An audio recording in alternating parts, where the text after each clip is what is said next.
Everyone's talking about AI these days, right? This season on Compiler, we're diving deep into how AI is reshaping the world we live in. Join us for a new season of Compiler, an original podcast from Red Hat. Subscribe now wherever you get your podcasts.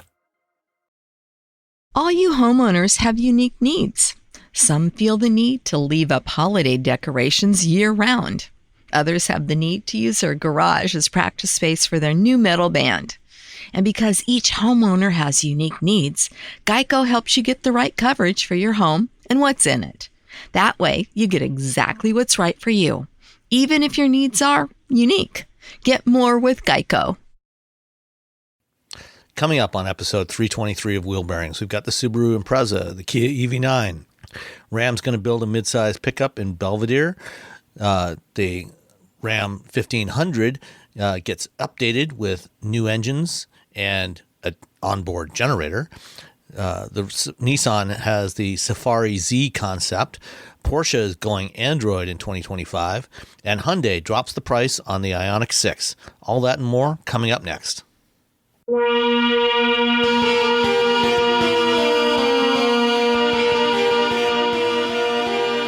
This is episode 323 of Wheel Bearings.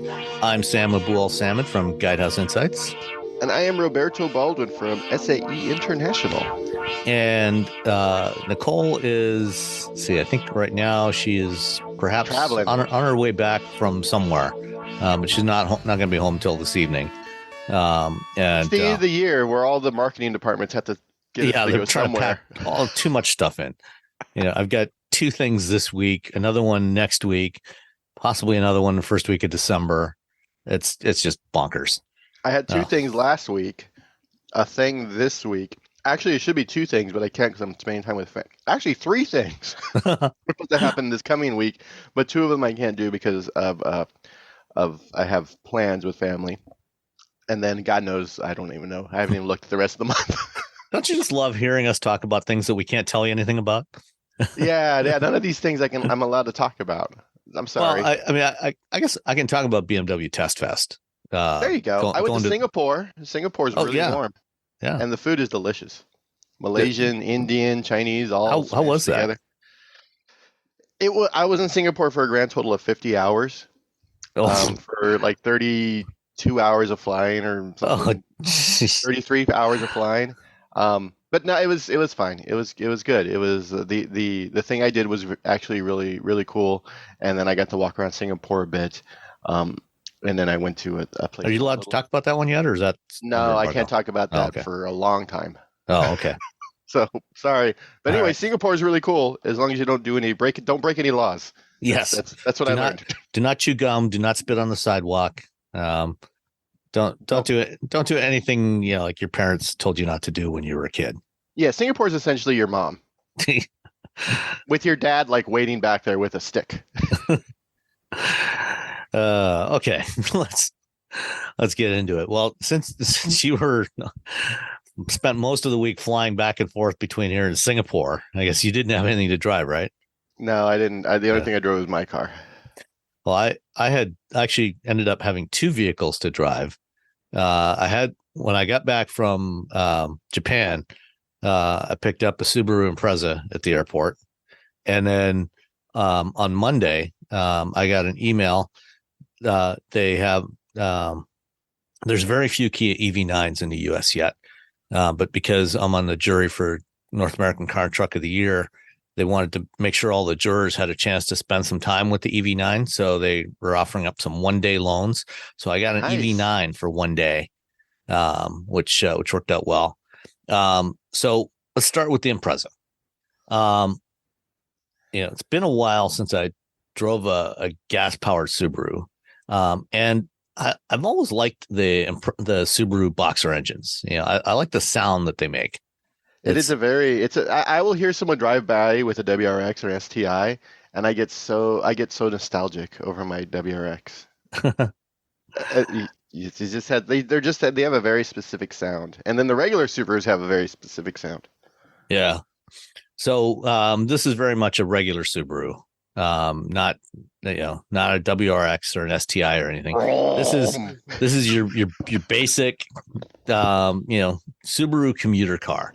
If you need an all-wheel drive compact car to drive, that is relatively affordable, gets reasonable fuel economy, not outstanding, but decent fuel economy, has decent amount of space in it, for your stuff and your people. The Impreza is actually a really nice place to spend time. It is, kind of in the same class as, Corolla and Civic and, a whole bunch of other cars. And the one I had was the RS trim, which is kind of at the top of the line. It's got a 2.5 liter 4-cylinder boxer engine. It's naturally aspirated, 182 horsepower, 178 pounds-feet of torque, and a CVT. I think we talked about this last week. Yeah. I mean, it's not as horrible as they used to be. Exactly. But, yeah, it's better than it was. Yeah, it's not going to get you excited. Yeah. This is the latest and greatest generation, just launched this year. Has the infotainment system.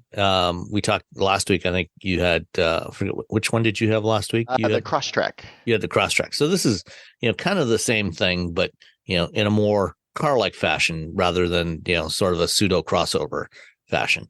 And so this one had the big 11.6 inch touchscreen, portrait style touchscreen for Subaru Starlink.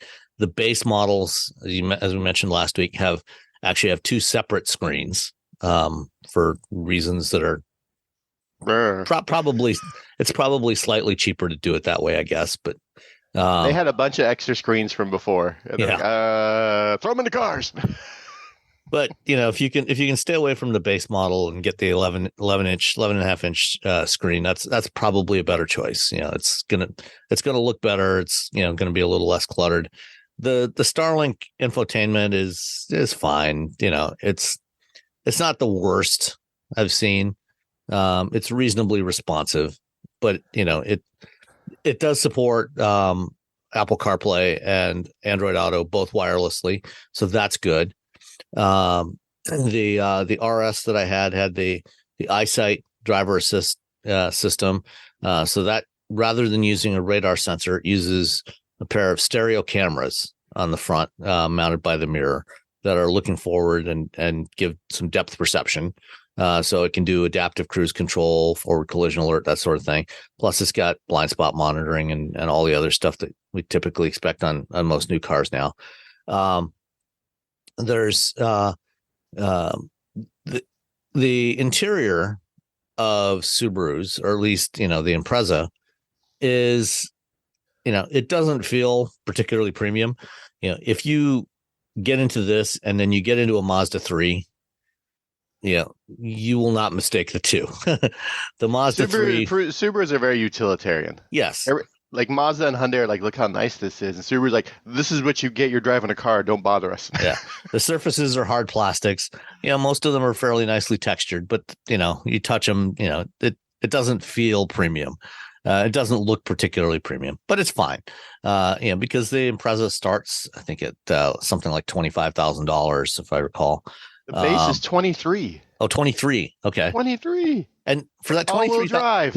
Yeah, that's what I was going to say. For $23,000, you get an all-wheel drive car. You get the exact same powertrain that was in this RS that I drove. So that's kind of hard to beat. You're certainly not going to find an all-wheel drive car any cheaper than that in the US today. Let's see. Oh, lost the tab now. Where'd the tab go? Oh, here we go. Back to the right tab with my with the notes. So it's comfortable to drive. The seats are comfortable. The ride quality is decent. It's not, I wouldn't call it plush, but it's also not harsh. So it's a nice, it's a decent balance. Even on Michigan roads. Standard features on the RS include, like I said, that EyeSight ADAS system.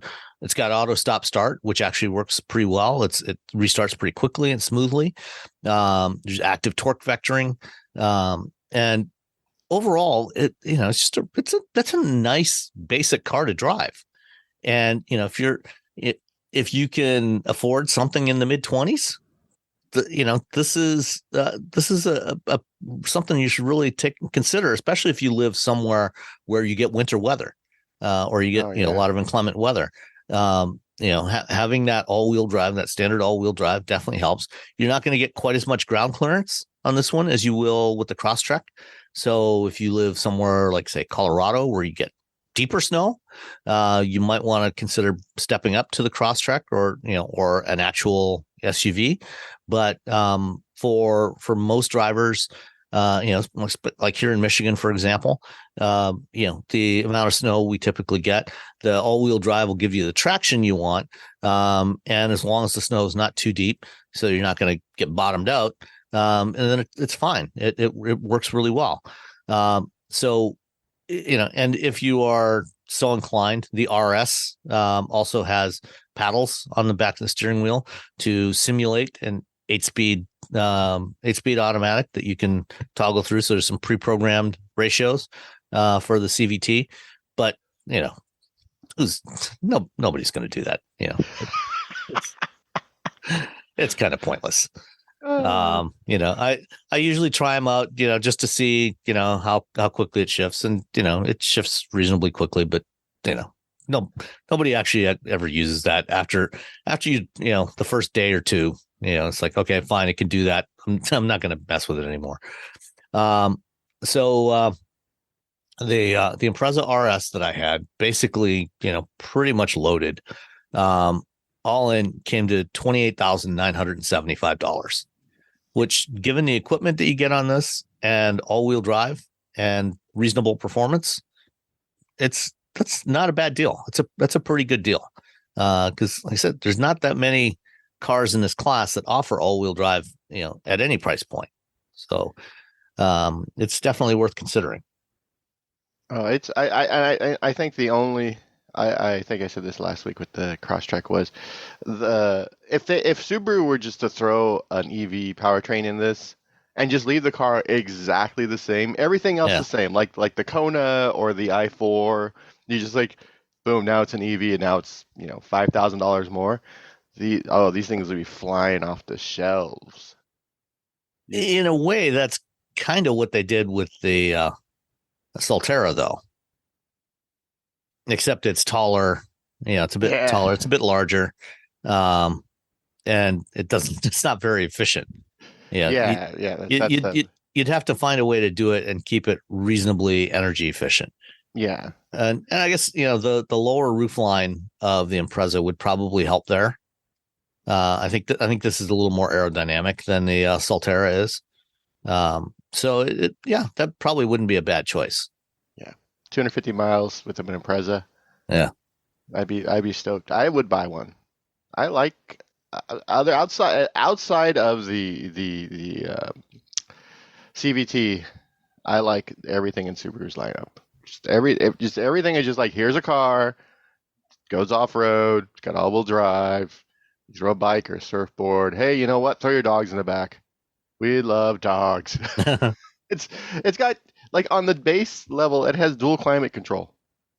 That's just what you get, and wireless CarPlay. Just like the things you actually want. Yeah. You're like, oh, and then I like that the heated seats are still just little rocker buttons in the middle. Yeah. You're just like, hot or cold. That hot or a little bit slightly less hot. Slightly less hot. That's it. I don't have to go looking for it. It's just like, here's a done. Nothing fancy. And that's I guess that's the big thing about this. There's nothing fancy about it. It just works. It's a good size. It's not too big. It's not too small. Back seat's usable. You got cargo space in the back. It looks decent. It doesn't have any of the weirdness that sometimes Subarus have. It just works. And, it's reasonably priced for what it is. Yep. Easy. Just like, oh, cool. Yeah. If you're buying a car for your kid, is going off to college and you could afford it, just get them one of these. Yeah. They can throw all their stuff in the back to move or whatever, you do in college. You can put your friends in the back. It's all-wheel drive, so you don't have to worry about that if they go to somewhere where it snows or it rains a lot, or I don't know, they're going to a college in the woods or something. If you have a dog, buy a Subaru. Have a dog. Yeah. It's official. Like, you can't even buy a Subaru now unless you have a dog. Like, you have to show up with a picture of your dog or your dog. I think you have to bring your dog to the dealership, isn't it? Like, yeah, we've been scanned before with people bringing their pictures. Anybody can download a picture of a dog off of Instagram. Yeah. How do we know that's your dog? You have to bring the dog and bring the license and everything. All right. The other one that I had for a day was the Kia EV9. And when I first posted about this on Instagram, I think when it arrived, I mistakenly said that it's the only 3-row crossover EV. But I did, of course, forget about the Rivian R1S. So the EV9 is a more affordable. I wouldn't call it affordable. More affordable. More affordable than the Rivian. It's certainly a lot cheaper than the Rivian. Yeah. But it's also not designed to be a hardcore off-road lifestyle vehicle.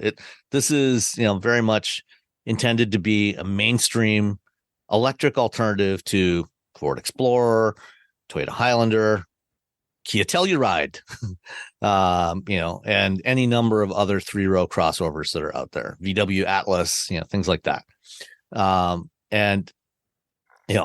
I've really liked it ever since I saw it in concept form in 2021 at the LA Auto Show, I think was when they showed it. And then they revealed the production version earlier this year at the New York show. It's got a cool look to it. It's roomy. I looked through the specs. It's, for all intents and purposes, the same size as a Telluride.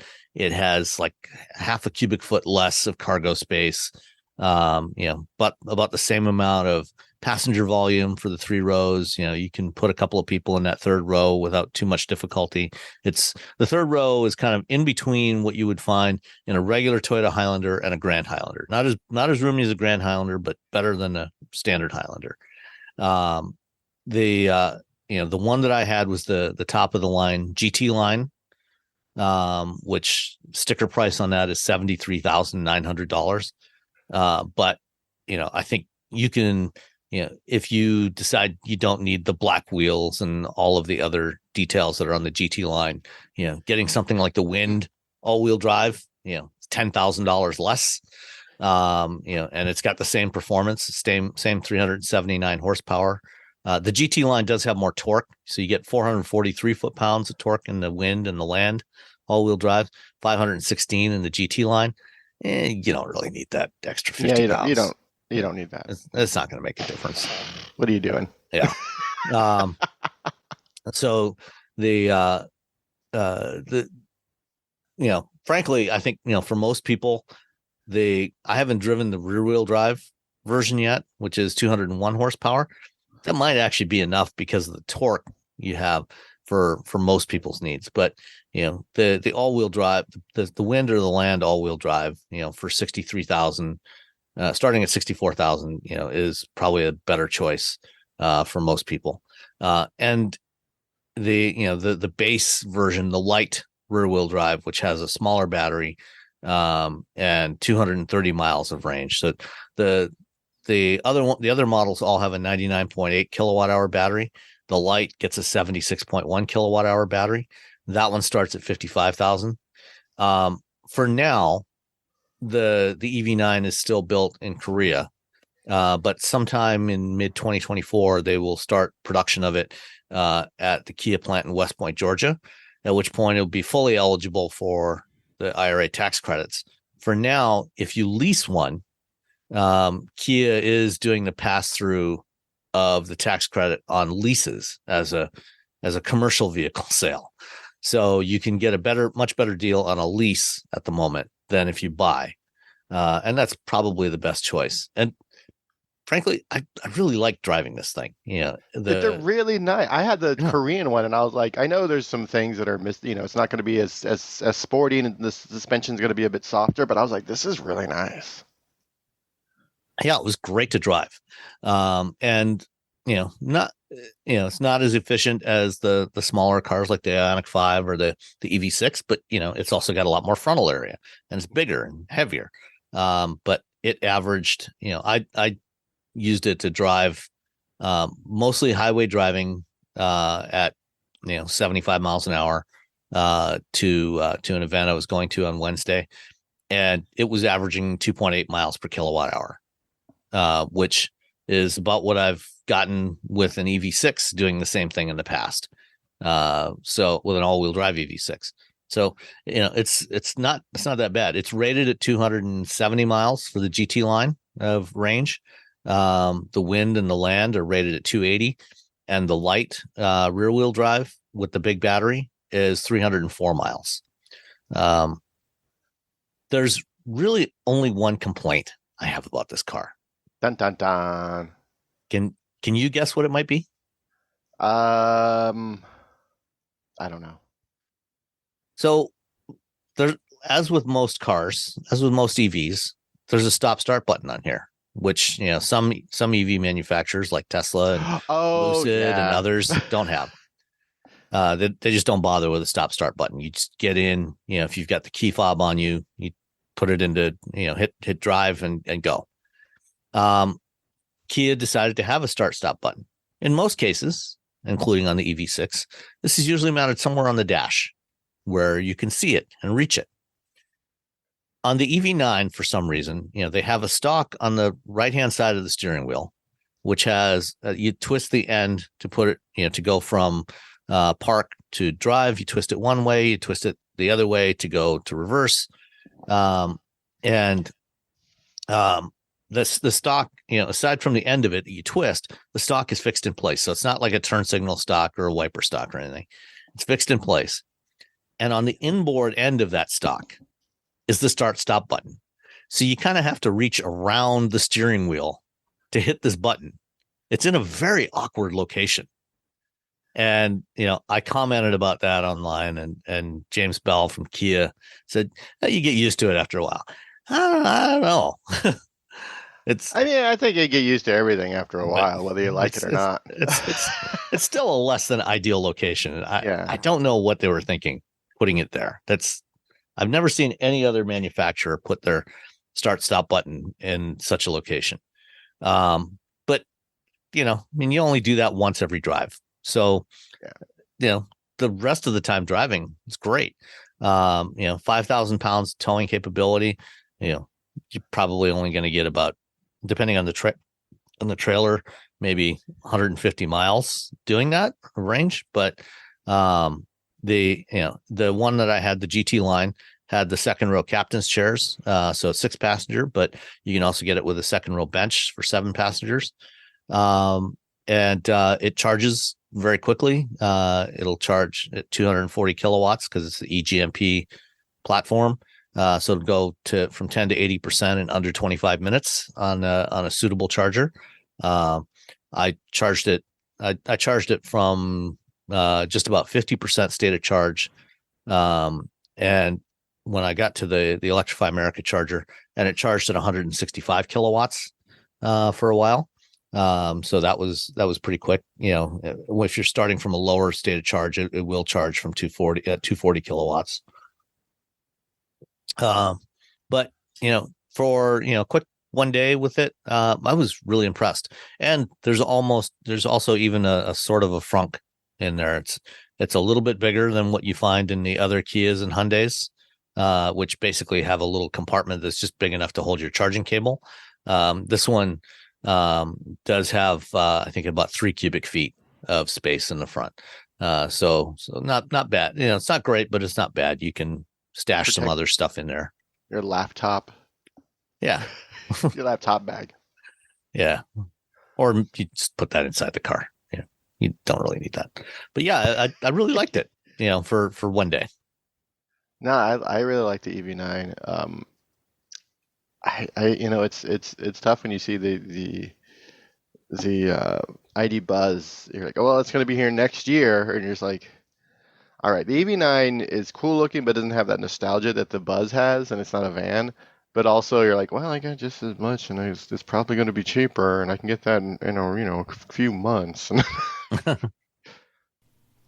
Smartphones have gotten way more expensive over the past decade, and all it takes is one impact on a hard floor to make you wish you had spent a few bucks to put a case on it. Going online without ExpressVPN is like not having a case for your phone, and it only costs a few dollars a month. Nicole, Robbie, and I travel a lot for our work, and we spend a lot of time in hotels, coffee shops, airplanes, and of course the Delta Sky Club. Connecting to the Wi-Fi in any public places with shared Wi-Fi puts your data at risk because bad actors could be intercepting what you send and using it to steal from you. It only takes some cheap hardware to intercept Wi-Fi data, and even a smart preteen can do it. Hackers can make up to $1,000 per victim selling personal information on the dark web. ExpressVPN stops the bad guys by creating a secure, encrypted tunnel between your device and the internet.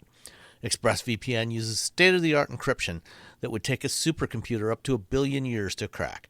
I have ExpressVPN on all my devices, including a MacBook Pro, Windows laptops and desktops, and Android and iOS phones and laptops, or tablets. When I want to be secure, I just launch the app, click once to connect, and my data is secure. As I said, I travel a lot for my work, and I have to connect to countless public Wi-Fi networks in many countries. I have ExpressVPN on all my connected devices so that whoever else is on the same network can't see any of my data. That's important because I often have to check banks, credit card accounts, and transmit client data that might be sensitive, as well as filing articles on news that might be under embargo.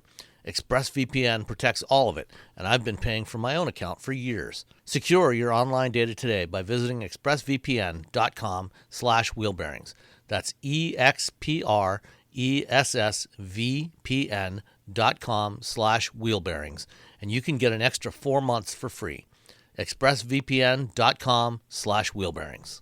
Between client meetings, managing your business, and everyday tasks, who has time to worry about website hosting? With Kinsta's managed WordPress hosting, you don't have to.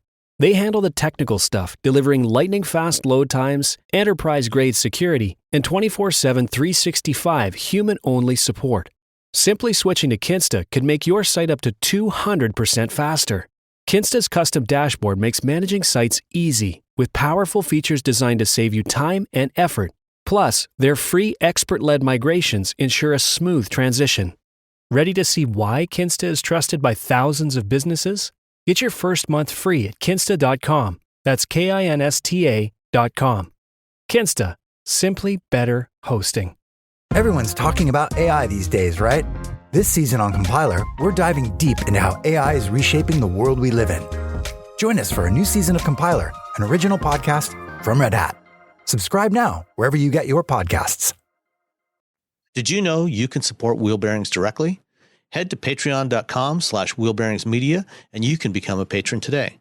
Your contributions will help fund the platforms and tools we use to bring the podcast to you. And exclusives and improvements are already on the way thanks to your generosity. So if you want to be part of an automotive podcast like no other, head to patreon.com/wheelbearingsmedia. We've updated the Wheel Bearings merch store, and now there's a whole bunch of new choices, new colors, new styles, t-shirts, sweatshirts, hoodies, hats, mugs, travel mugs, stickers, aprons, tote bags, you name it. You can get your Wheel Bearings merch at shop.wheelbearings.media. Go check it out. That's shop.wheelbearings.media. All right. Let's get on to some other stuff.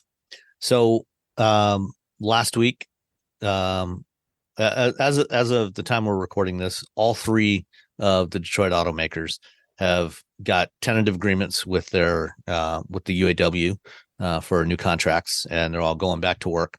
I think Ford people are voting now, and Stellantis and GM will be voting in the next couple of days. And we've started to see some of the details of the contracts being published by the UAW, or at least the tentative agreements. It's not fully a contract until the workers all vote to ratify, but we got some of the details. And one of the interesting details, particularly from the Stellantis tentative agreement, is further confirmation of a Ram midsize pickup. When I talked to Mike Koval, who's now the former head of the Ram brand at the New York Auto Show this spring, that interview is somewhere in the Wheel Bearings archives. Mike said, yeah, we're definitely working on a midsize truck, but wouldn't give any other details. Well, now we have a little bit of detail.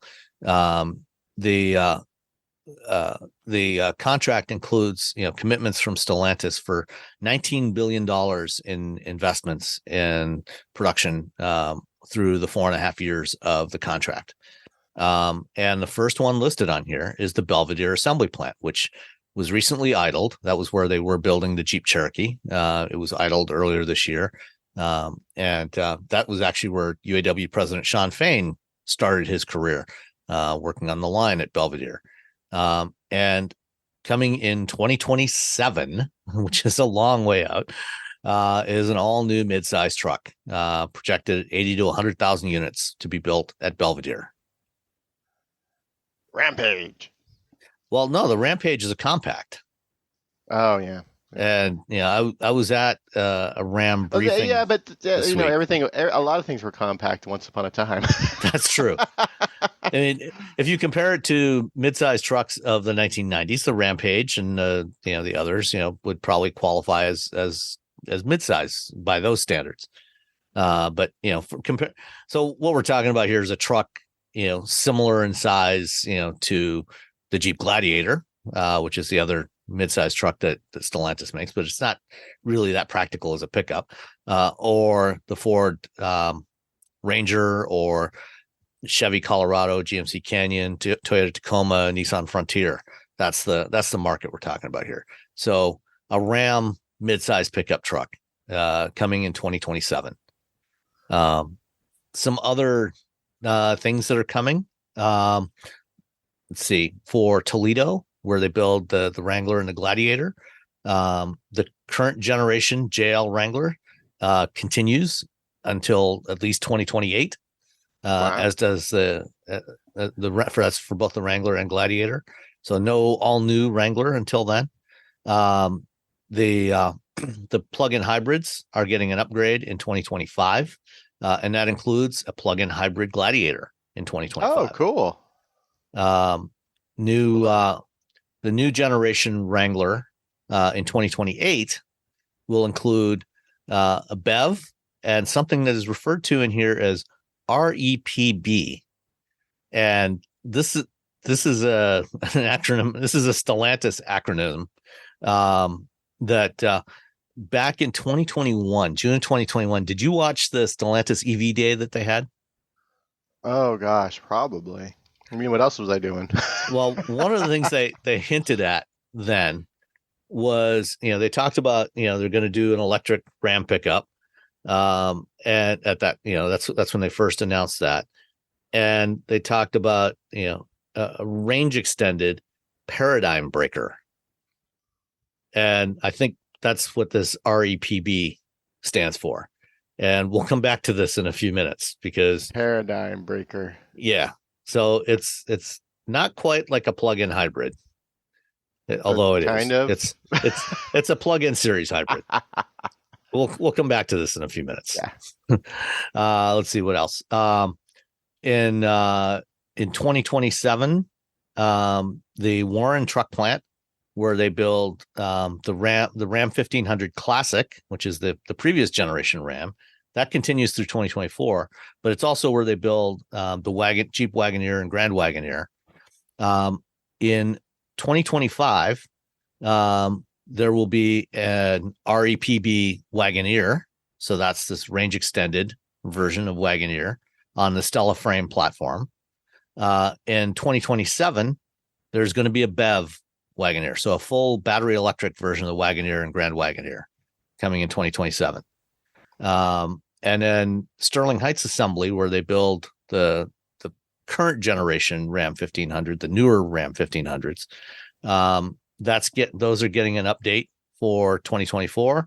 And also the BEV, which we already heard about earlier this year, the Ram Revolution or the Ram Rev and the REPB Those are both coming in 2024.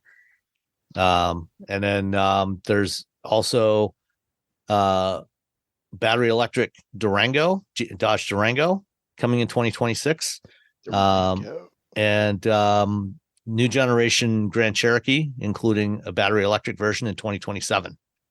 So lots of interesting stuff coming from Stellantis. A lot of electrification being added to Jeep and Ram. No mentions of Dodge or Chrysler in here, but that's probably because aside from the Durango, all of the current remaining Dodge and Chrysler products are built in Canada. And so those don't fall under this contract. They fall under the Unifor contract. And the Dodge Charger EV and the Chrysler Airflow and other stuff, those are all scheduled to be built in Windsor, Ontario. So that's why they're not listed here. Cool. All right. So let's jump to 2025 Ram. Dun, dun, dun. So Ram had a backgrounder a few days ago where they gave us a preview. And this was actually supposed to be revealed at the LA Auto Show next week. But Stellantis decided to save some money and cancel their plans to go to SEMA, the LA Auto Show, and CES this year. So they're just doing these reveals online. And there's been spy photos floating around of semi-camouflaged Rams for a while now. And basically, this is a mid-cycle refresh, a fairly major mid-cycle refresh for the Ram, which came in its current form, the current generation, the DT, debuted in 2018. Two big things for this. No more V8s. The Hemi V8s are gone from the Ram 1500. In their place, they get Hurricane inline 6 cylinders, the same inline 6 that debuted on the Wagoneer, Grand Wagoneer last year. 420 horsepower for the standard Hurricane, the high output 540 horsepower, both significantly more than the outgoing V8 engines. What do you think about that? If it has more, then that's fine, and you're also saving weight. I think we got the displacement of a V8. I mean, at some point, that was great back in the day before we could create efficient V6s with turbos on them that deliver the same power with less weight. So you should be happy as a person. So one of the things that goes away with the V8, the Hellcat V8s, those are ending production in December. No more Hellcats. And part of this announcement is that Tim Kuniskis, the head of Ram brand and also Dodge, said, we are putting the TRX name on the shelf for now. So he didn't say it's never coming back. He didn't say it is coming back. It might be coming back. But for now, they're putting it on the shelf. In its place, they're going to basically take the TRX that we have today with some minor tweaks to the suspension to accommodate a lighter engine and putting the high output Hurricane 6-cylinder in there with 540 horsepower. So this, instead of being a competitor for the Ford F-150 Raptor R, it'll be more of a competitor to the standard Raptor, which uses an EcoBoost V6 with 450 horsepower. So it's going to be 90 horsepower more than the base Raptor. And they're calling it the RHO. Raptor. Ram high output. All right, Ram. Apparently, it's not intended to actually specifically stand for anything, but obviously, Ram high output. Ram high output. It doesn't quite have the same ring to it as TRX, though, does it? Doesn't have any sort of dinosaur references. Boo. No. They also, when they announced the Ram Rev earlier this year, they announced a new tungsten trim level because, apparently you can't have enough luxury in full-size pickups these days. So they had to step it up and go from limited to tungsten. And so they're adding a gas-powered tungsten as well. Tungsten. And that's got, a new front fascia. It's a slightly bigger grille, slimmer headlights, and instead of the traditional steel bumper, that you find on pickup trucks, it's got more of a fared in, there's a steel bumper underneath, but there's a plastic cover over it, so it's more aero, but it looks a little more premium. I don't know. What do you think? Well, I mean, we don't have enough references to tungsten in the world, so go for it. Why not? I mean, people are buying these things. They're rarely hauling anything with them. They're using them as luxury vehicles. Ram might as well. They might as well try to get as much money out of these folks as possible. That's as you know, these pickup trucks are paying for, EVs.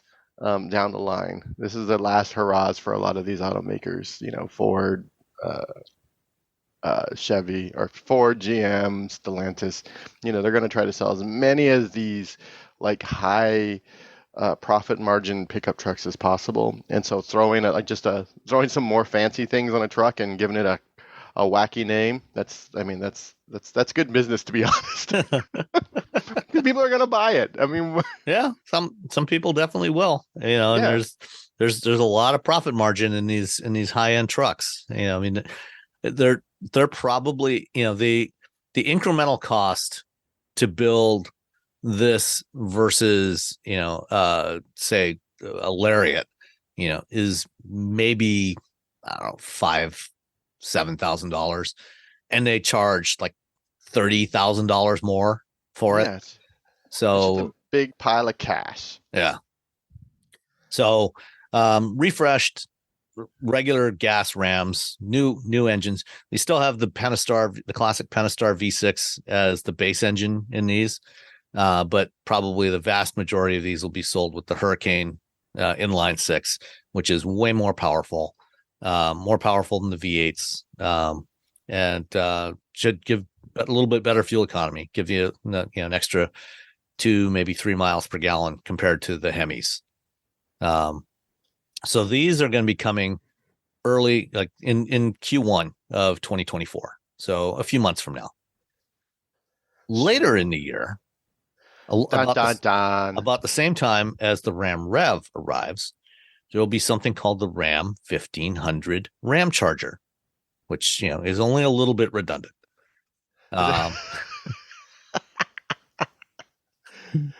So the Ramcharger is this truck that we've been hearing, that's been hinted at for the past 2.5 years now. This is the REPB that I was talking about. And when they first mentioned it in 2021, all they said was, range extended paradigm breaker.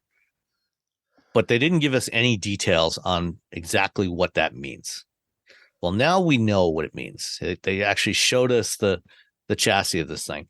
So first off, Stellantis has 4 different EV platforms that they're developing.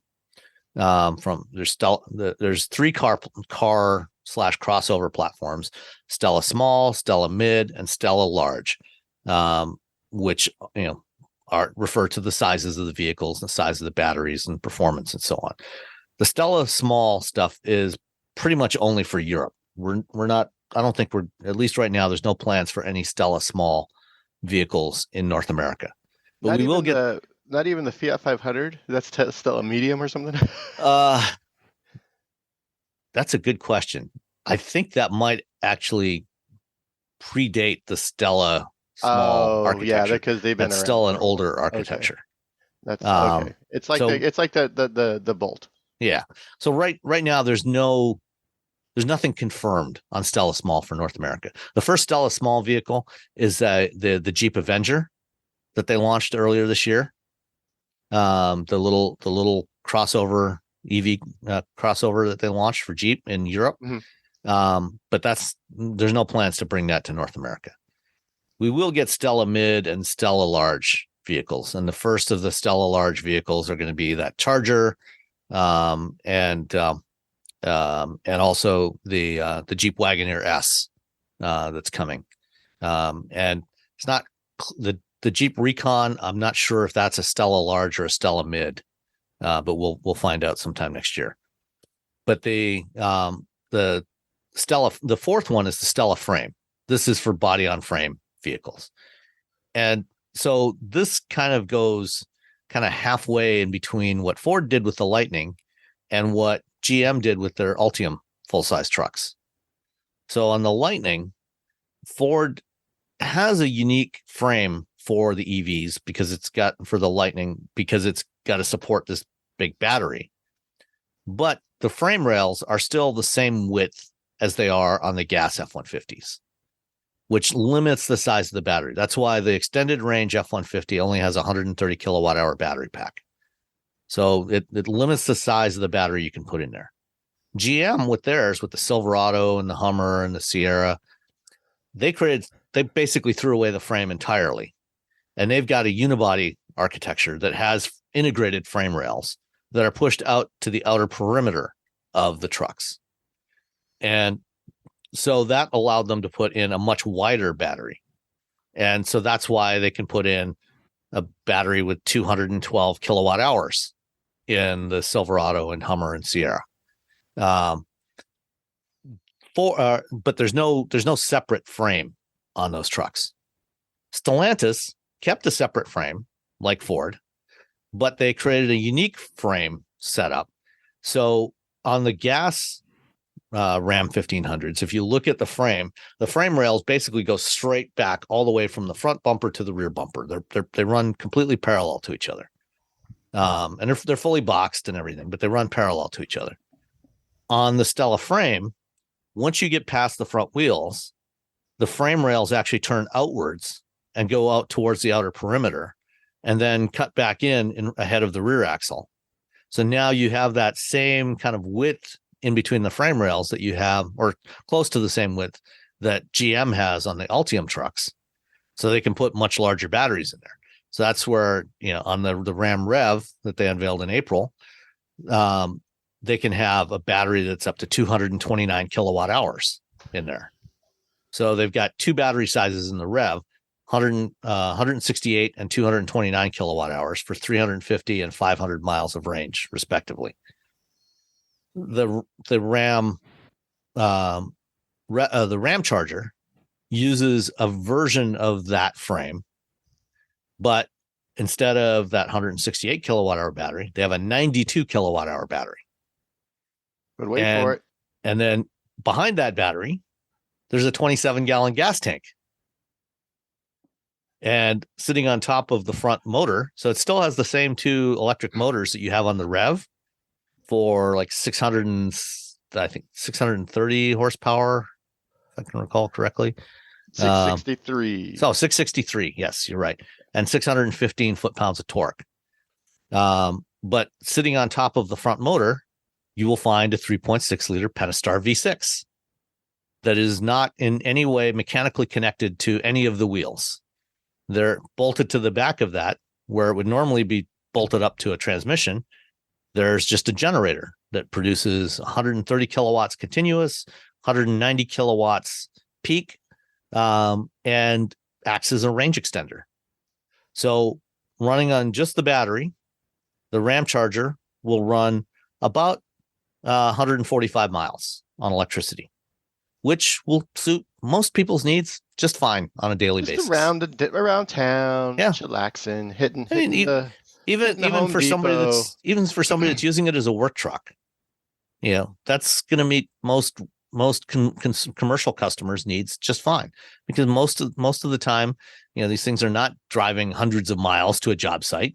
They're driving 10, 15, 20, maybe 30 miles, and so you have enough energy in that battery to drive back and forth and to provide onboard power, so you can get 10 kilowatts of onboard power from this thing, just like you can in a Lightning or a Silverado. But when that battery charge gets down to about 20% or so, somewhere between 15 and 20%, what Tim Kuniskis vehemently refers to as the onboard charger. Do not, if you tell Tim Kuniskis that this is a plug-in hybrid, he will give you a very angry look. He does not want you to call this a hybrid, but it's a plug-in series hybrid. So it's different from the kind, it's different. It's a different kind of hybrid from what you find in a Toyota or a Ford or, pretty much any other hybrid. But it's a series. Yeah, it's a series hybrid. It's a PHEV. Yeah. So, because there's no mechanical connection. This is the closest analog to this is the original Chevy Volt concept from 2007. Not the production Volt, but the concept. Which or the i3. Or the i3. It's a BMW i3. That's or the Fisker Karma. The Fisker Karma also is the same thing. So there's no mechanical no mechanical connection between the engine and the wheels. Unlike in the production Volts. So with that 27-gallon gas tank, they say, and a full charge, they say you can go 690 miles in the Ramcharger. That's a long way. Yes. No one drives 690 miles just for funsies. That's 14 hours of driving. Not without a couple of pit stops. Yeah. I mean, I guess you could, they have these bottles that, pilots use. You can whiz in a bottle. Yeah. General aviation pilots, use these bottles when they're flying sometimes because, these small planes, they have nowhere to go. But most people are going to stop somewhere along the lines. Yeah. But you can go 690 miles with this. And according to the chief engineer, you can go with towing a 14,000 pound trailer, a big trailer. You should be able to do about 300 miles with a big trailer. And you can stop and get gas. Yeah. Dun, dun, dun. You can stop and get gas. You can stop and charge it up. It's also got 2,625 pound payload, which is twice as much payload as the Chevy Silverado 4WT EV. So this is kind of the best of both worlds. It pretty much, I mean, the push for electric trucks was always a little bit weird, especially for the traditional truck owner, because those folks don't want EVs. Yeah, that's what it comes down to is they don't want EVs. Like the Rivian made sense because it's a lifestyle vehicle. It's essentially a really fancy. It's for Subaru people who have more money and want a truck. The F-150, the Silverado, those folks they still want big boom, boom, gas trucks that go and do gas truck things. And if you have a fleet company, that $40,000 price tag made sense. But they kicked it up to $50,000 for the Ford Lightning Pro. Then it made a lot less sense. And so, the fact that Ford's having problems selling these trucks isn't really that surprising, to be honest. It's a great truck for what it is, but yeah.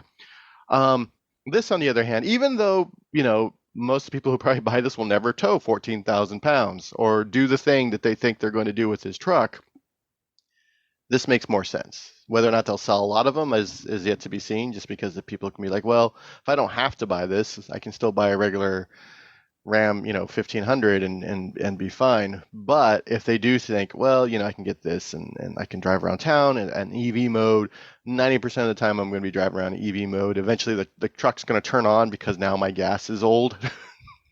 Yeah, I mean, and this is true, with the Volt and with the i3, every once in a while, it'll run the engine for a few minutes to use up some of the gas in the tank and to, keep the fluids circulating and everything. Yeah. So I think what's going to happen is folks who buy these are going to realize they're not really using the gas all that much unless they are, the people who buy electric trucks and actually do big truck things in it. They're towing a boat, they're towing, horses, they're towing, something. They're actually towing something to a place far away. And so for those people, this gives them that ability to say, hey, I'm doing my part for Cleaner Tomorrow. but sometimes I need to take my horses, 300 miles to a show. And when I do, the last thing I want is my horses to be sitting in the back of a truck for 45 minutes in a parking lot with no air moving, so I can feel, So this, I think this is, well, it's going to be pricey. That's a big battery, and you're adding a V6. You're just like, okay. Well, and this is, I mean, they're not talking about pricing yet, because this thing is still a year away from production. It's not going to come till fourth quarter of 2024. But Kniskus made an interesting comment. He said, when we asked about pricing or cost, he said, well, look at it this way. This has 70 kilowatt hour smaller battery than what's in the standard range REV. And it's actually 76 kilowatt hours, because it's 168 kilowatt hours in the standard range REV, 92 in this. And, conservatively, the batteries right now are probably costing at least $120 a kilowatt hour. So that works out to a little over $9,000 in reduced cost just from the battery. So the battery in the Ramcharger, $9,000 less than in the REV, the base REV, and considerably more when you compare it to the extended range REV. And if you look at the Pentastar V6, this is an engine that's been around for a while. It's paid off. The cost of that engine plus a generator, fuel tank, other ancillary stuff, probably, and I'm talking, their production cost, not the pricing, but the production cost, probably somewhere between $4,000 and $5,000. And that may be high. Yeah. So you're looking at $4,000 to $5,000 less to manufacture this truck than the standard range version of the REV. So it could conceivably actually be cheaper than the battery electric version. Oh yeah, I think it'll be a little bit cheaper than the battery. Well, I'm not so sure. I think it might be on par. I think they'll actually probably price it the same because of the extra convenience you have. The longer range. They'll probably price it the same and take that profit margin. Yeah, but they could conceivably price it cheaper. So even though you're adding more hardware, because you're taking away so much battery, but yet you're still leaving a very large battery. I mean, 92 kilowatt hours is bigger than most batteries in EVs today. Yeah, there's nothing to sneeze at. And that's the thing is that these large trucks, in order to be in order to get these insane ranges, you're driving around with this very big, very 200 kilowatt hour battery pack. That's a lot of weight. It's not like a gas tank where the more you drive, the less it weighs. No matter how, even if you have 20 miles of range, that battery pack still the same. And gasoline only weighs 6.8 pounds per gallon. Yeah, so you're still dragging these giant batteries around and most of the time, again, 90% of your driving, you're not really going all that far. So you're just dragging around this giant battery all the time. And take 700 or 76 kilowatt hours of battery. That's probably somewhere in the neighborhood of close to 1,000 pounds of battery that you're taking out of this truck. Yeah. And you're probably adding maybe 300 to 400 pounds for the range extender. So you're having a net weight savings, a net cost savings. This might actually be the best choice to buy instead of the full battery electric. For trucks, yeah. That's the thing, is that because everyone has this idea that I need 400 miles, I need 300 miles. And again, unless you're doing like really big, giant truck things, I don't know, get a diesel.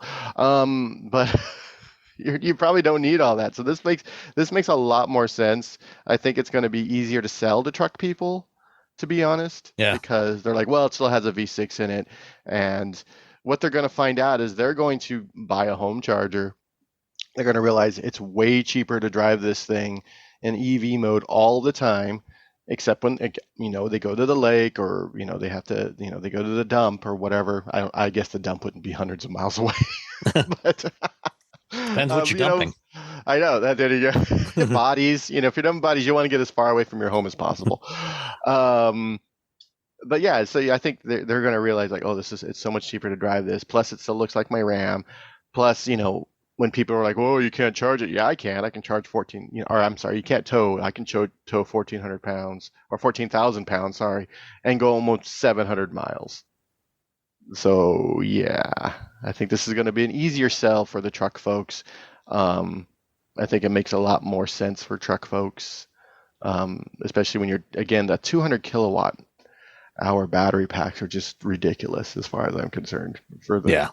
It is pretty bonkers. It's just so much weight. You're just dragging around in order to feel like, well, okay, I'm safe. I'm okay. I'm like, where are you going? Where are you going? Yeah. So this is coming about a year from now. Let's see what else. I guess one thing I forgot to mention about all of the new Ram, the updated Rams, is the interior. They've done some upgrades to the interior. The Ram trucks are already have the nicest interiors of any truck anyway. But they ride the nicest too. Yeah, and they've done some further upgrades. All of the electrified, the Ramcharger and the Rev, all get standard air suspension, 4-wheel air suspension. Ooh. And so, they'll be able to lower themselves down at highway speeds. And when you put it in off-road mode, you get some extra ground clearance, good ride quality.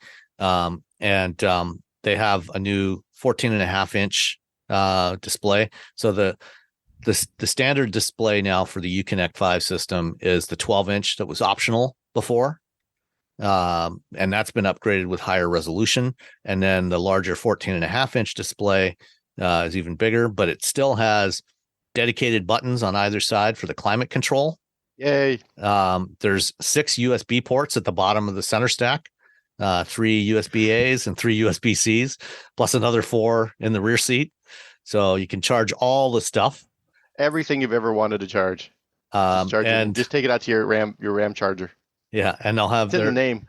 Yeah, and their active drive assist will now have hands-free capability to going up against Blue Cruise and Super Cruise. Which again, there's a new passenger screen too. Oh yeah, you can get the optional passenger screen like you get in the Jeeps. I don't know. I don't know. I'm still not sold on those for. But. Yeah, I mean, I took my wife somewhere, in a Grand Cherokee or Wagoneer, and she said, "Why is this here? I don't need this." Yeah, I keep trying to upsell it, like I'm selling day old fish at a restaurant. I'm like, hey, the fish is on special. I was like, hey, look at this passenger screen. You can watch movies, you can adjust things. And they're like, cool. And they just pick up their phone and just keep doing their thing. I'm like, all right, well, I tried. Yeah. I tried automakers. I mean, the passenger can, interact with the navigation and other stuff, right in front of them instead of, reaching over 6 inches to the other screen. But that's the other thing. Yeah, but you can. I did watch it again. I did watch a movie in a Mercedes, in Europe once. Well, I watched like 5-10 minutes of a movie. I'm like, I guess this is kind of cool. Well, I guess, the advantage of having it directly in front of the passenger is, the passenger is going to be the only one interacting with it because the driver is not going to be able to reach it, and they can't see it anyway because the filter on there. So because it's in front of the passenger, passenger can, type stuff in on the screen instead of, when they're searching for something, instead of having to use voice. So there is that. Yeah. Are you feeling overwhelmed by hormonal changes? If you're a woman, you're not alone. With over 1,000 hormone disruptors in our environment, it's no wonder things can feel out of balance. On top of that, natural changes like PMS, menopause, and other life stages can leave you feeling tired, irritable, and trapped in a constant battle with your body. But here's the good news. You don't have to suffer through it. Hormone Harmony by Happy Mammoth is here to help. This herbal formula fine-tunes your hormones, balancing estrogen, testosterone, and even stress hormones like cortisol, which can contribute to weight gain, racing thoughts, poor sleep, and more. With over 40,000 5-star reviews and a bottle selling every 24 seconds, the results speak for themselves. Ready to feel like yourself again? For a limited time, get 15% off your first order at happymammoth.com using code NEXTCHAPTER at checkout. Visit happymammoth.com today and get your old self back naturally. All you homeowners have unique needs. Some feel the need to paint their door a vibrant shade of blue. Others have the need to decorate their bathroom with fish, anchors, and other nautical items. And because each homeowner has unique needs, Geico helps you get the right coverage for your home and what's in it. That way, you get exactly what's right for you, even if your needs are unique. Get more with Geico. All right. Let's move on from Ram. So updates for the Ram 1500s. The Hyundai Ioniq 6, one of my favorite EVs, is getting a lot cheaper for the 2024 model year. Woo! End of the year savings. Well, it's not just end of the year savings. I mean, they actually, cut the sticker prices. So it's not just discounts. I mean, they actually cut the prices for the new model year by up to $4,100, which is pretty big savings. It's a good car. Yeah, it is. It's a fantastic car. So the SE standard range now, rear wheel drive, which has, I think, about 240 miles of range. It starts at $38,615, which is $4,100 less than before. And that's including destination. The SE and SEL rear wheel drive, the extended range versions, start at $43,565 and $46,365. That SEL rear drive, that's probably kind of the sweet spot. And because that's got the longest range, like 360 mile range. It's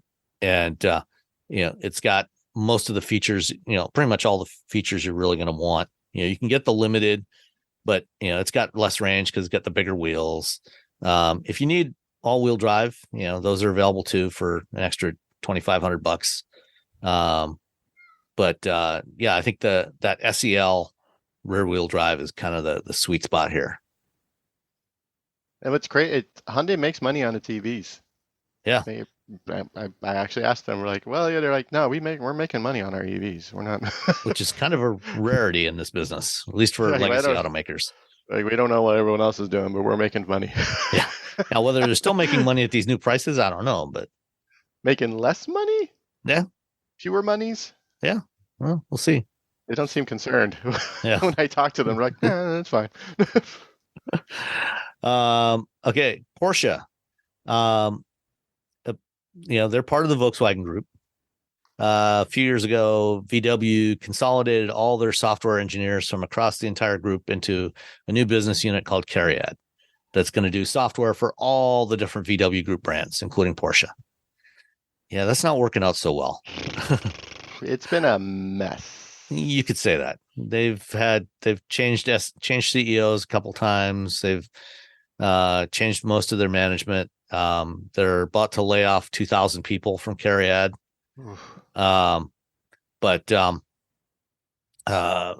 For 2025, the folks at Porsche essentially have gotten so frustrated with Cariad being either delivering bad software or delivering it late or both that they have decided to adopt Android Automotive on Porsches starting in 2025.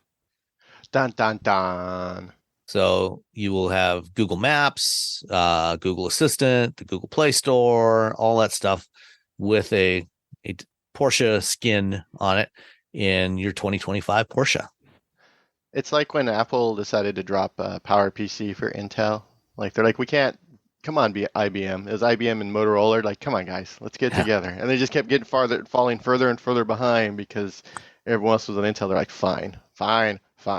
And now they're on M1. They have their own system. But at some point, you can't like if someone's not delivering and it's making you look bad, you're like, you know what? We're just gonna work with somebody else who everyone else is doing. And maybe someday Cariad will produce the M1, the Apple Silicon of automotive software. Yeah, maybe. Give them some time, maybe. Or they might just use Google forever. Yeah, Audi will move over to it, and then Volkswagen, and then Seat, and again, and forever. And what's interesting about this, is that for a long time, Porsche was one of the last automakers to support Android Auto. They were so in on Apple. Yeah, they supported, well, I mean, a lot of Porsche customers are Apple users because they're obviously more affluent. And they supported CarPlay early on, but for a long time refused to add Android Auto, and then finally added it, and now they're going all in on it.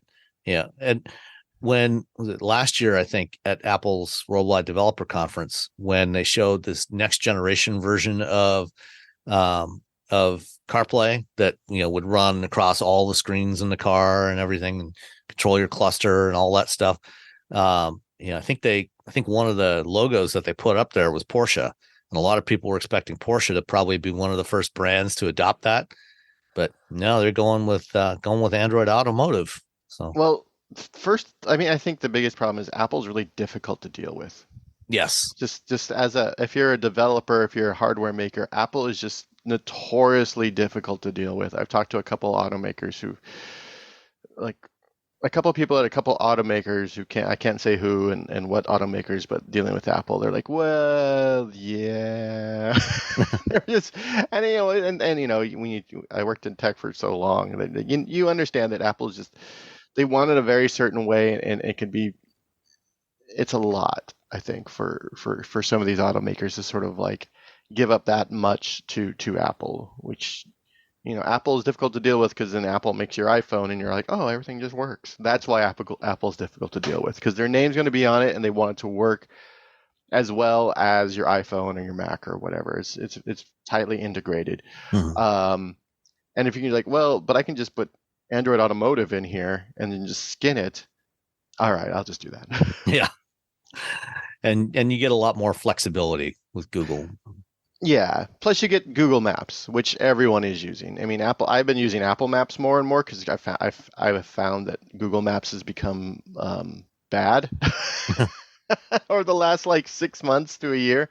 I was just like, what's happening to this application? Did they just lay everyone off in that weird, like, hey, let's lay people off because Twitter laid people off? Apple Maps has been working better than Google Maps, which, bizarro world, but sure, why not? All right. And then last item for this week, the SEMA show was this past week. None of us went, but as usual, our buddies at TFL did. Andre was out there, and one of the cool cars that he saw there was the Nissan Safari Z concept.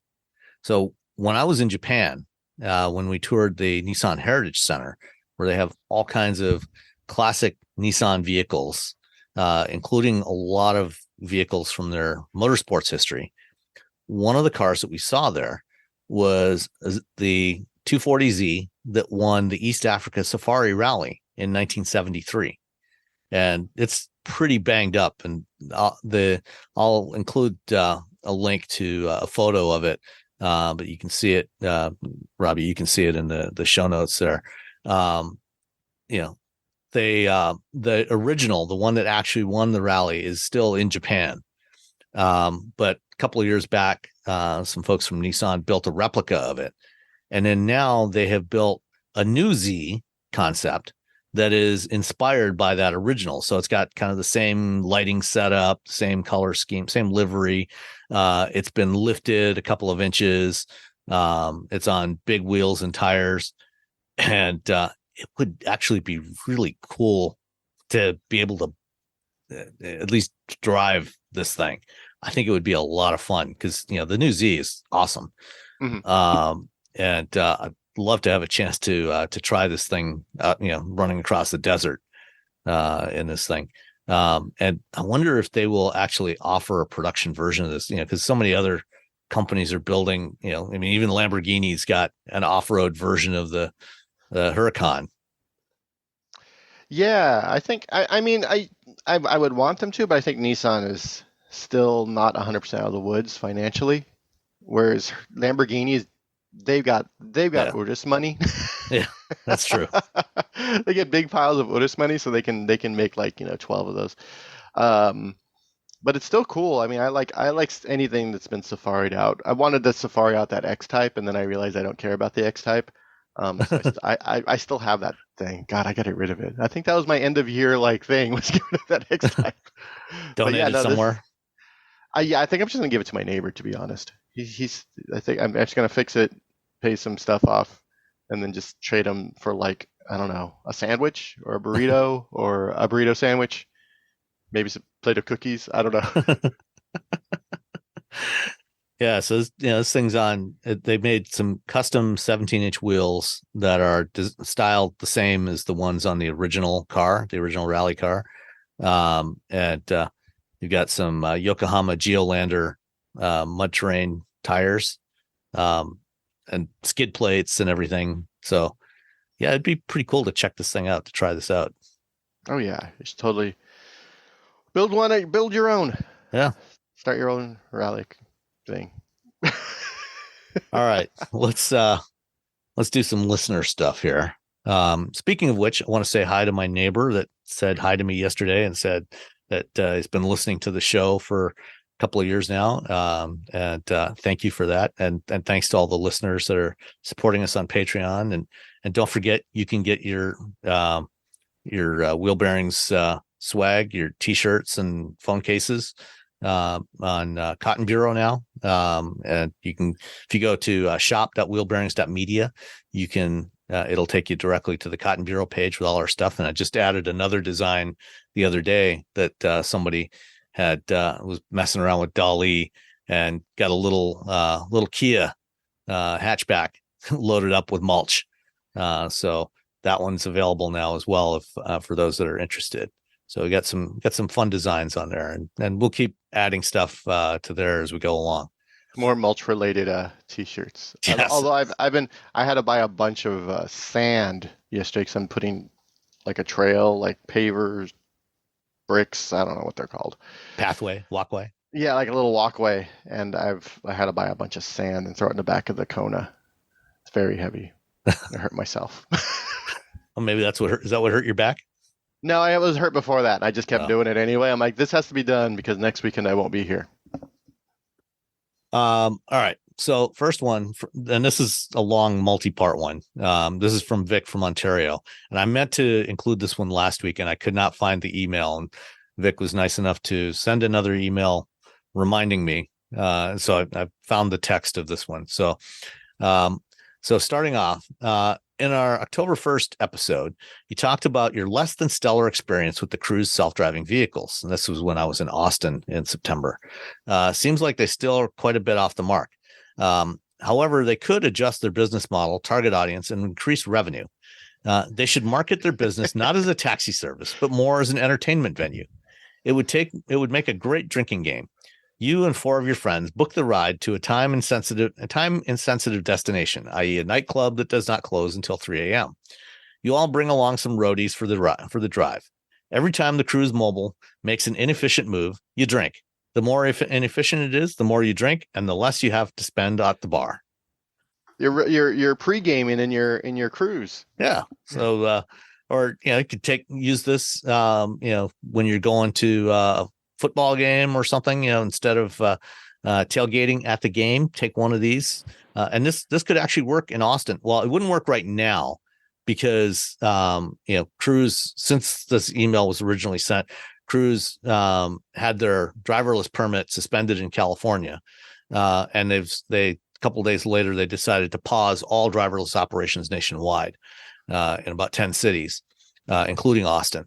But, one of the places I went when I was in Austin was to the University of Texas campus, and got off right near the stadium there. But this would be potentially a fun way to tailgate.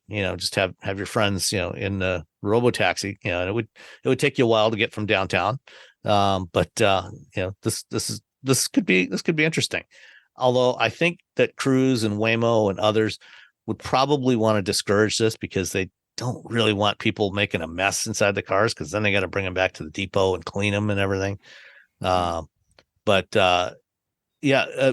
few years back, there was a company that I can't remember now. I think they've long since run out of money and gone out of business, but there was an AV startup that was promoting these pod-like vehicles that could dock together in various combinations. So, you could have a robo-taxi pod, and then there could be like a Starbucks pod that, if you're on your way to work, and you want a coffee.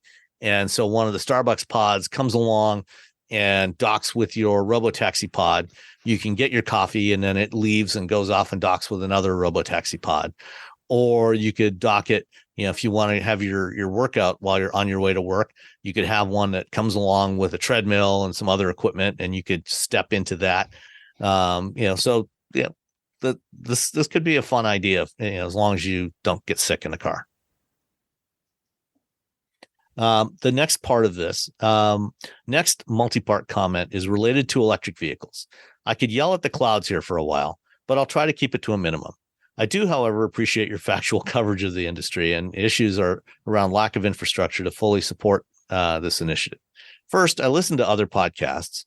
Well, we won't hold that against you, Vic. And many of them, mostly from the left coast, are saying I'm from things. The left coast. I'm already holding two things against Vic now. Well, when you average it out, though, as a show, we're kind of in the middle of the country, or even kind of biased towards the right coast, because there's two of us, one in sort of in the middle, one on the East Coast. So we're kind of not. Anyway, there's. And they're saying things like everyone should just switch to an EV right now. There's no need for internal combustion engines anymore. I'm sure this makes them feel like they're saving the planet by yelling this from the rooftops, but it really doesn't hold up to logic. For one, I'm pretty sure the grid would just melt down tomorrow if everyone went and bought an EV and plugged it in overnight to charge. That could be the case. Maybe. I think most people. I would like to think that most people would realize that they shouldn't be plugging in until like midnight in order to save money, because of tiered pricing. And even then, you're not really charging like 100 kilowatts every night. You're charging like 7. Yeah, and that would be the case for most. It would depend on where you are. In some places that it could be problematic. But second, there is no cross-country infrastructure that can support reliable long-distance travel. At this point, I don't think I could rely 100% on anything outside of home charging. Well, in Canada, I think that's more true than it is here in the States. Yeah, you got Tesla here. That's pretty much it.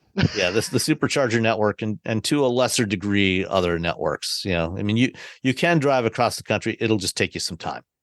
And some planning. That's the problem. Yes. It's like, would you put like your let's say one of your parents or like your friend who doesn't know anything about EVs in an EV and send them from California to New York? Which one would you do it in, where you wouldn't have to get 1,000 phone calls from them in order for it to happen? And it would be a Tesla. Yeah. Third, the range of most cars is not sufficient to support all use cases. Yet, yes, it works for the average commute and scooting around town. However, allow me to share an example. I live in Southern Ontario in Canada. Like many other people in this region, we have recreational property up in Northern Ontario that we go to during the non-winter months. The same is true here in Michigan. A lot of people here, in Southeast Michigan and Detroit area, have places up in Northern Lower Michigan or in the Upper Peninsula. You head up, I-75 on any weekend, and you'll see, trains of people pulling their, boats and jet skis in the summertime and their snowmobiles in the wintertime. Cottage country. Cottage country with lots of lakes and woods and outdoorsy things to do. Our one property on the lake is 600 kilometers away. So that's about a little under 400 miles, around 400 miles. And the other bush property is 900 kilometers away. So about a little over 500 miles, almost 550 miles. These properties are off grid with no effective way to charge an EV. I will periodically travel to the lake property and back in the same day just to check in on something. 1,200 kilometers round trip with no dependable charging infrastructure on that route. The same day. That's my biggest concern is, man, you must be tired. That is a long way to go in one day. That's a long way to check. You could stay overnight. Yeah. Also, look at all these fancy people with extra. I live in California. We don't have the generational wealth that like people on the East Coast have that allows you to have multiple houses. So every time I hear about people who have like, oh, we have like a house here and a house there, and I'm like, Well, Wow. keep in mind, we're not talking about, a place in the Hamptons here. No, I'm talking about anything. We're talking about like a plot shed. of a plot of woodland, with the or it may not even have a cottage on it in many cases. I know Might just people be a shack. yeah. So it's not that uncommon. It's not. I mean, it's not cheap, but it's not necessarily that expensive either. Exactly. But again, I live in California, so everything's expensive. Like True. a smattering of land 300 miles away is still like that just seems that's so incredibly foreign to me in my little brain. Yeah. So no, Vic is absolutely correct. For that kind of distance, and especially when you're talking about farther northern Ontario, there's no Tesla superchargers up there. There's no Electrify America or Electrify Canada chargers up there. There's nothing. And there's just a guy with a bicycle who'll like pedal and plug it into your car, and he's like, give me 3 days. Yeah. So, so for that example, he's absolutely right. Don't buy an EV. Vic should not be driving an EV. Well, not to that, at least. Yeah. Well, yeah, certainly. Yeah. So, that is an absolutely legitimate case. And that's also true across much of the northern United States as well. You live in the Dakotas or Montana or, Wyoming or Idaho, if you are sticking to the interstates, you will find some chargers along those interstates, and you'll be able to make a straight run across. But as soon as you get off those interstates and you get off into those rural areas, there is nothing in terms of charging infrastructure out there. Because then, no matter, like, let's say something happens, you don't have a backup plan. There's nothing. You must have power, so you could charge it, but then you're gonna have to stick around for a few days. But if there's like a storm and of course water and wind are gonna they're gonna decimate range, and so now you're plugging in. Oh, now the power went out. You're like, Yeah. Well, it sounds like the properties that Vic's got don't even have power, so I'm not sure what he's using. There's probably probably bringing along his own fuel for a generator. And it says they're off grid entirely. Maybe he's got some solar panels. Using kerosene lanterns or battery powered lanterns, things like that. This is especially the farther one. The bush property, probably is at best a shack out there, and maybe not even that. Maybe it's just a piece of land where he goes hunting. So yeah, absolutely. I would not try to tell you, to get an EV to make those drives. That is totally ridiculous. Just go buy an EV, Vic. Just live on the edge. You want excitement. What could go wrong, right? What could possibly go wrong when you drive 900 kilometers somewhere and there's no infrastructure for or power for you to charge your vehicle? What could possibly go wrong? All right. Fourth, people do not respect or understand the etiquette around charging stations. Many just use them as parking spaces. Highway 400 in Ontario is 200 kilometer. It's a 120-mile stretch from Toronto to Barrie. There are 2 en route service stations on that stretch that provide gas, food, and now EV charging. These places can get pretty busy with over 100 cars parked and getting gas, food, etc.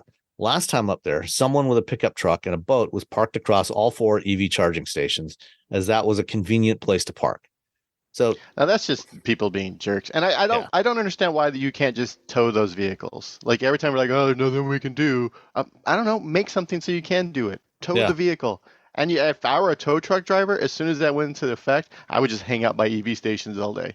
Yeah, no, absolutely, and that's what property owners, site owners should be doing. Is they should be towing those vehicles, that would help to stop this sort of thing. Yeah. So Vic's going to stick to EV for now, or to ICE. Oh, ICE. Sorry, he's thinking for ICE. Now. And he's absolutely right. That is absolutely the right way to go. All right. For Vic's life, totally makes 1,000% sense. Yeah. 1,000% sense. Yeah. Lastly, a question for the panel. As mentioned in my previous email, I have a very reliable 2005 Corolla that won't die. However, if it ever does, I will be in the market for a new to me car, not. So another not used new. car. Yeah. New to me, which is good. Hey, keep cars on the road as long as you can, as long as reasonable, as long as they're safe and reliable and, not polluting too much. I will likely upgrade to something a bit sportier. Oof. What could possibly be sportier than a 2005 Corolla? I don't understand. Anyway. I don't know that seems like the epitome of sportiness. Anyway, I've owned a BMW E39 M5 in the past. Ooh, excellent choice. And enjoyed that. However, it did get expensive on repairs once out of warranty. Very true of premium cars in general. So here are some requirements in order of priority, and I would like each of your suggestions. As reliable as my Corolla, I hate going to the dealer for service. Okay. $150,000 Canadian price cap. So that's probably about 110, 120 grand. It's a pretty big price cap. I know. Manual transmission, torque monster, V8 preferred but open to options, blue. V8 blue. Oh man, let me think. Mustang GT 350. GT 350. GT 350. Yeah, definitely. That's the answer. Is the GT 350. You get manual transmission. You can get it in blue. Pretty reliable. As far as powerful vehicles go, you're going to have a lot more fun in it than you would in a Charger or a Challenger. Those things are just bricks that go straight in a straight line really quickly. And of course, the manual transmission, price cap, I think you'd be all right with that. Yeah, there you go. Or, GR Corolla. It falls a little bit short of the 400 foot-pounds. But it's also light enough that I don't think it'll matter. All-wheel drive. Yeah. All-wheel drive. All-wheel drive, manual transmission. Yeah, you can't take a lot of stuff with you. It's a Corolla. It's a Corolla. Yeah. You could buy two of them. You get no wait. It's a 3-cylinder, right? You got to buy 1, 2, 3. You can buy 3 of them.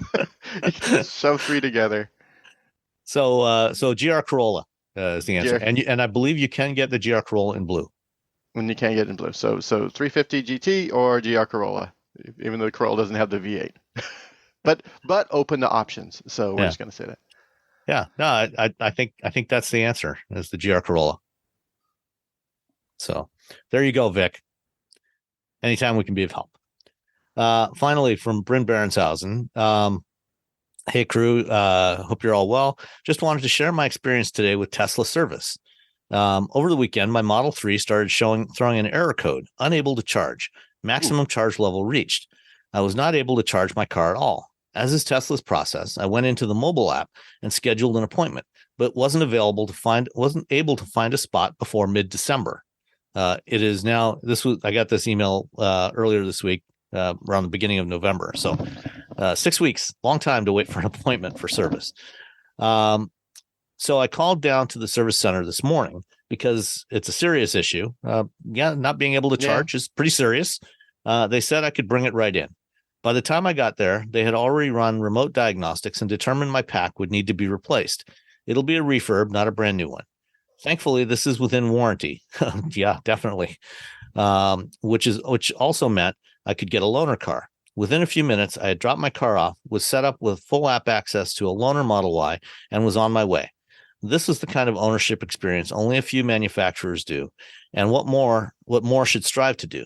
The average person still dreads taking their car in for service because it usually takes a lot of time and hassle. I hope more dealers up their game because while I loathe Elon Musk, it'd be hard to give up the overall Tesla experience when I know how terrible most Hyundai, Ford, Toyota, etc. dealerships are. Yeah. To be honest, that's a for a long time, that wasn't the experience, unfortunately. With Tesla? With Tesla, yeah. Yeah. As for people I know who's had issues with Tesla. So if Tesla is upping their game at the service centers, that's great. Even though I know that like a year ago, they laid off a bunch of service people. Yeah. Which was very weird. But if they're upping their game in the service center, that's one of the big issues that people have had with Tesla is they're like, oh, my car isn't working and Tesla doesn't want to fix it. They're sort of, which is like, well, to be honest, a lot of automakers, a lot of dealerships. But the dealerships are not, they're not owned by Ford or Toyota or Hyundai. This is a Tesla owned experience. So it's, even more so, this really looks bad on Tesla as a company. So if this is what they're doing now, this is what the experience is now, good for them. because that's what you should expect when you spend a lot of money, which cars are very expensive. And when things go out of warranty, it shouldn't be a big hassle. It should be, oh, okay, well, we're going to fix your car. This is what's wrong. Here's another car. Go away. Come back in a week or so, or however long it's going to take them to drop and replace this pack. So good for them, and I'm glad that everything worked out really well. I mean, it sucks that happened, but it seems to be working out. So I have to take our Hyundai needs to get like the battery software updated. And I'm just like, oh man, I'm not looking forward to it. I'm just like, I got to go to the dealership. I got to do this thing. The car's fine. Nothing's happening, but I got to go take it in. And I mean, that's the kind of thing that with a Tesla, they would just flash an OTA update. And you'd wake up one morning and it's fixed. And it'd be fixed. You don't even have to go anywhere near a dealership. And that's the sort of thing that automakers are moving towards. They to support the kind of OTA updates that Tesla does. You need a different electrical and electronic architecture in the vehicle, and most newer as new generations of vehicles come out, they are adding support for they're upgrading the EE architectures to support this sort of thing, but those are still a relatively small percentage of new vehicles, currently available vehicles. Tesla debuted this a decade ago with the Model S, and they've done it on every vehicle they built apart from the original Roadster. So everyone else is dealing with legacies. Yeah, and so this is one of the advantages of buying from a company like Tesla or Rivian or Lucid is they've started from scratch, and they have this capability from day one. On 100% of their vehicles. So, in this case, unfortunately for Bryn, it wasn't a matter of just doing a software update. It sounds like there's probably something fundamentally wrong with the battery management system in his battery pack. But at least they were able to remotely diagnose it. And again, fortunately for Bryn, he was relatively close to a Tesla service center. That's not the case for a lot of people across the United States. They're not necessarily close to a Tesla service center. There's not nearly as many of them as there are dealers for most legacy brands. So he was fortunate. Other people might not be so fortunate to live so close. But I'm glad that they are taking care of you and not giving you any hassle about fixing this. Because that's. If you can't charge the battery, you're basically dead in the water. Yeah, you're like, well, I guess I just keep driving until zero. So you're good for, a week or so. Yeah. You're like, maybe depending on how far you have to commute or what state of charge you were at when the problem surfaced.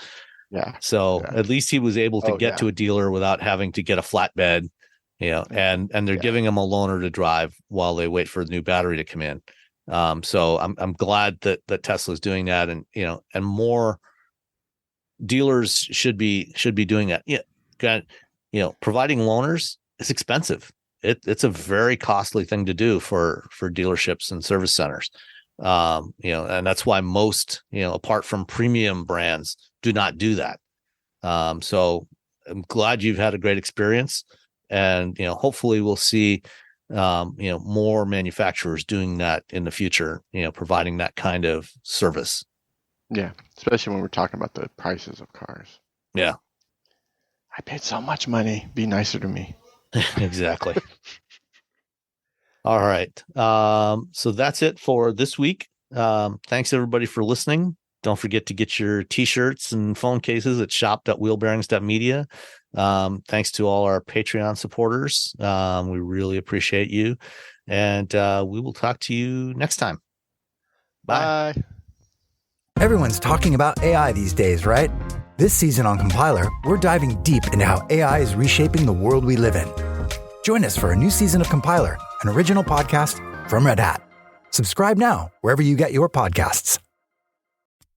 Geico makes it easy to get affordable renter's insurance in as little as 90 seconds.